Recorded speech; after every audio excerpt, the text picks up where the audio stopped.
Slowly, slowly! I'll go taser. Contact. Turn him round, drop him on his knees. Turn and face the wall, do it now! Okay, stand still. Go onto your knees. Go on your knees. Go on your knees, mate. Go onto your knees. The public gallery of Liverpool Crown Court was silent as the judge began to speak.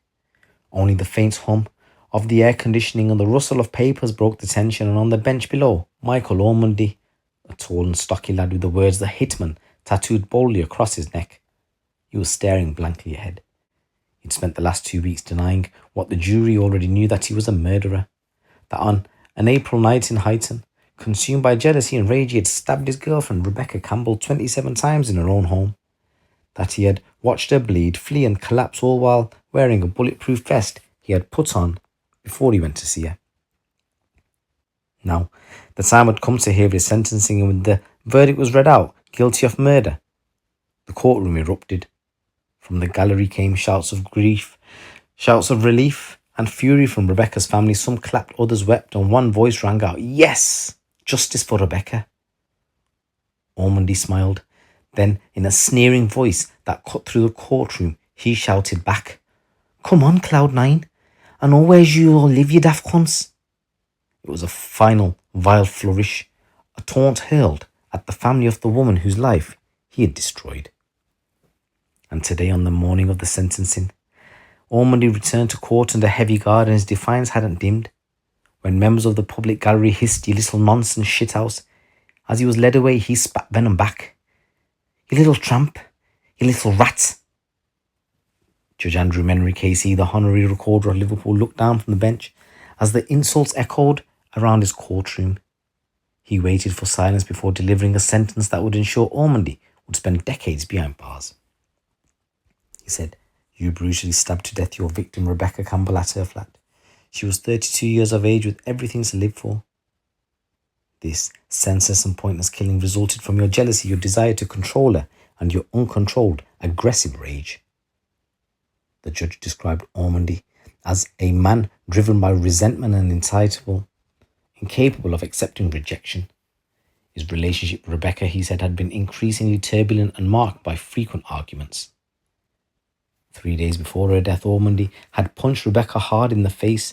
Now, Ormandy was apparently an MMA fighter and a boxer as well, and when he beat her up, he left her with a swollen back lie, and she told friends that she looked like the Elephant Man. The judge called the act cowardly, an attack by a trained MMA fighter on a woman who posed no threat. The judge goes, "Despite everything you claimed in this court, there was no justification for what you did." On April the 15th, 2025, Rebekah Campbell was at home in a flat in Knowsley Heights when Ormandy arrived. She'd been on the phone with her friend, who suddenly heard Rebekah shouting, "Go away, get out, Mick."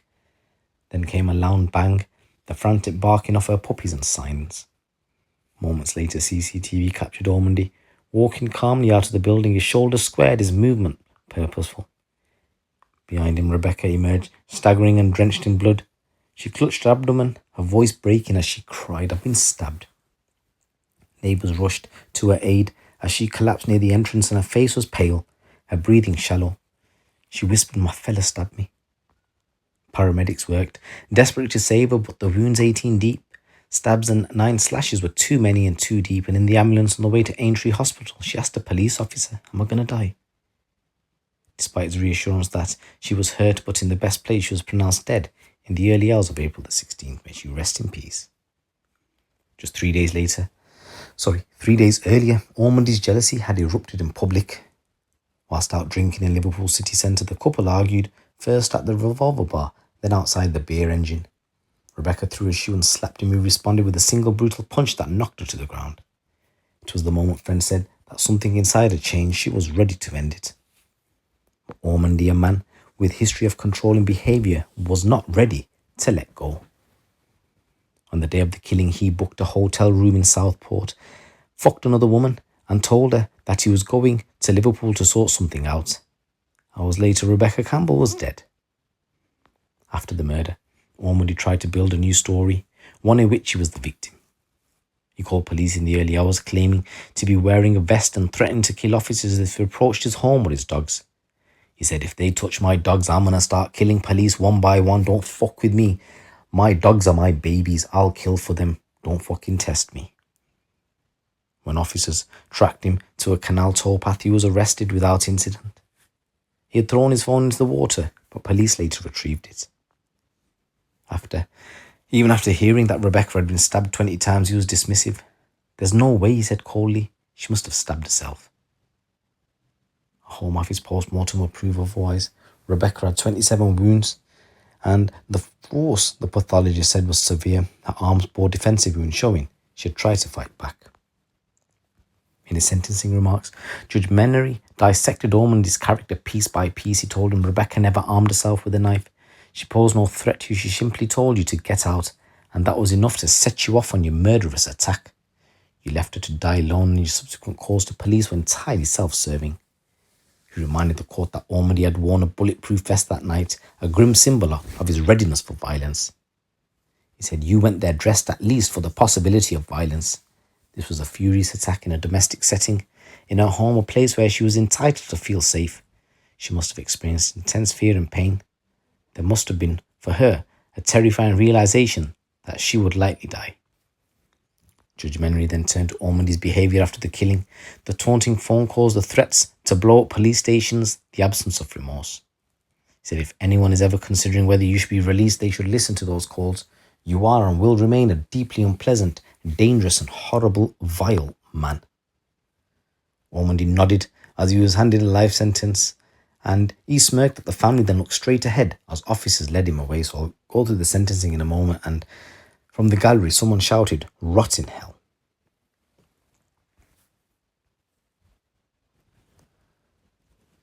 So in his evidence, Ormandy said of his attendance at Miss Campbell's flat, "We had a brief argument. I was saying, look, are we in a relationship or not? I need to know. Obviously, I had alternative plans if she said no. We just ended up in an argument. I just said, I'm not arsed. I'll go back and fuck the bird I've just been fucking. I think she thought I was lying. Sometimes with my ADHD, I don't think before I speak. I was like, shit, what have I just said? I went back in, and she was standing by the breakfast bar. I was just saying, look, I was only messing. I didn't mean it. Literally, within 15 to 20 seconds, she lunged at me. She picked a knife up and just turned and come at me with a downward motion. I grabbed the knife with my right hand. With the momentum of her coming towards me, I fell back over the puppies and landed in the middle of the floor.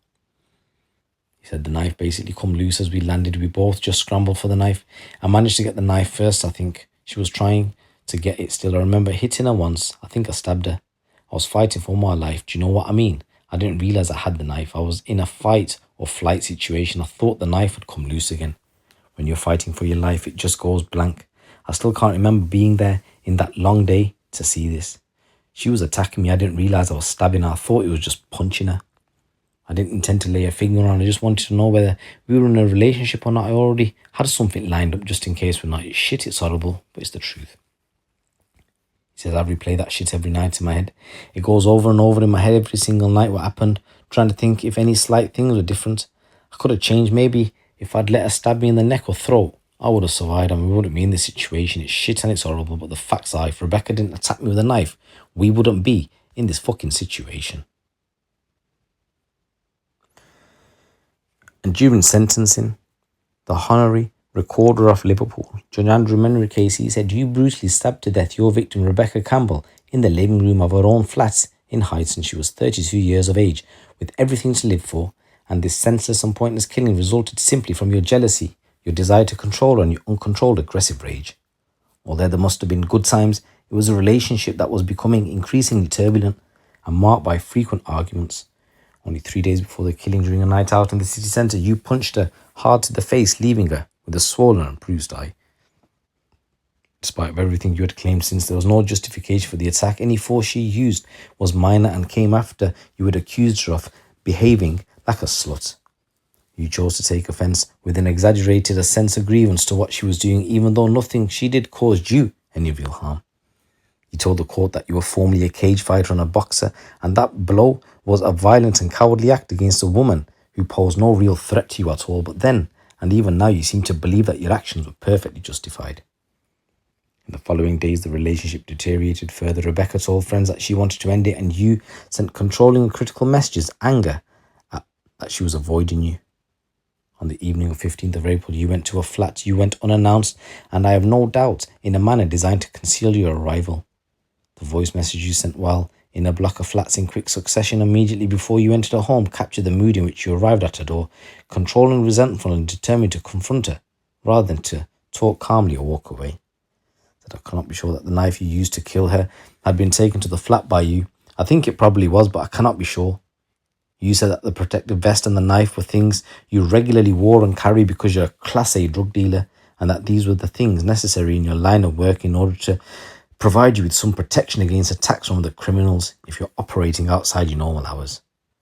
Assuming that is correct, it means that you are someone who habitually carries a knife, willing to use it to cause serious injury if the need arises. Said, I am also sure that Mrs. Campbell never had a knife in her possession at any time and never made any threats of any kind towards you. Surprised that you had arrived in her home, she simply told you to get out, and that was enough to set you off on your murderous attack. Maybe that when you arrived at the flat, you did not intend to kill her, but I am sure that at that point you were sufficiently worked up that harming her in some way was a possibility, as you had done a few days before. More significantly, I'm sure that when you're using the knife to stab her, you then intended to kill her. Knowing that you had stabbed her in that way, you left the scene and left Rebekah on her own. You called the emergency services a few minutes later, but that was little comfort to Miss Campbell, and you refused to tell the police where you were. The reality is that this was an entirely self-serving call to the police in an attempt for you to provide a false narrative that you were the victim. You did not then or subsequently express any genuine remorse for what happened or what you knew had done.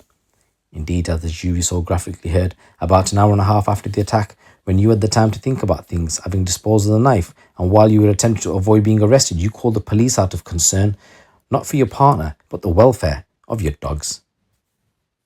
In a lengthy series of calls, you repeatedly threatened to kill police officers and innocent members of the public if anything happened to your dogs. If anyone at any stage is considering whether you continue to represent a threat to the public and whether you should ever be released, they might want to listen to that phone call. So guys, a real sad story there. I just want to say rest in peace to the victim and my condolences go out to your family.